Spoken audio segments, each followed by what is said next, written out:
Balik tayo sa Pilipinas, mga igan, katakam-takam naman ang mga pagkaing malaobra ang dating na ibinida sa isang pagtitipon sa Pasay. Ang gourmet masterpieces na likha ng mga kilalang chef, ginawa para raw maging mas espesyal ang pagpipilian ng mga food lover ngayong summer.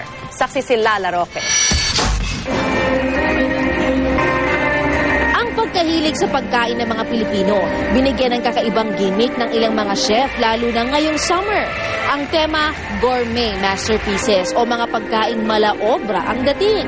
Dito pinagsama ang fashion at art para sa katakam-takam na presentasyon ng mga pagkain. Isa sa mga obra dito ay itong mga koi fish na ito. Kung yung unang titingnan, kala mo totoong-totoo. Pero ito pala ay gawa sa gelatin. Kaya ang tawag nila dito, almond fish gelatin. At pag iyong in-order sa kanilang restaurant, ang presyo kada piraso, 80 pesos. Sa sobrang ganda, ang ilang customer tila ayaw na itong kainin.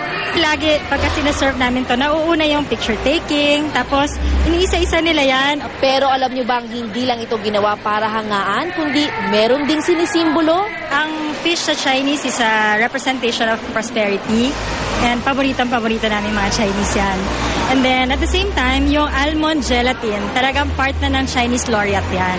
Si Chef Patrick naman daw, pagiging makabayan ng inspirasyon sa kanyang obra na kombinasyon ng puto, pastillas, langka, hinog na mangga at iba pa.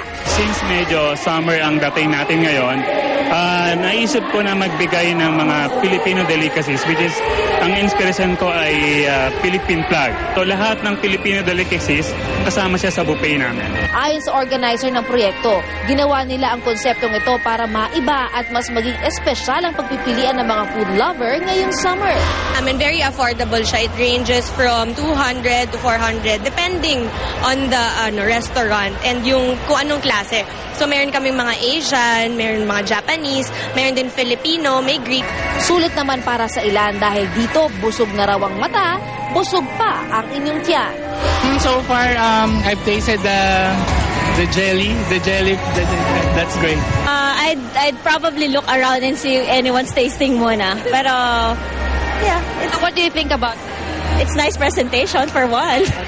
Ako si Lala Roque, ang inyong saksi.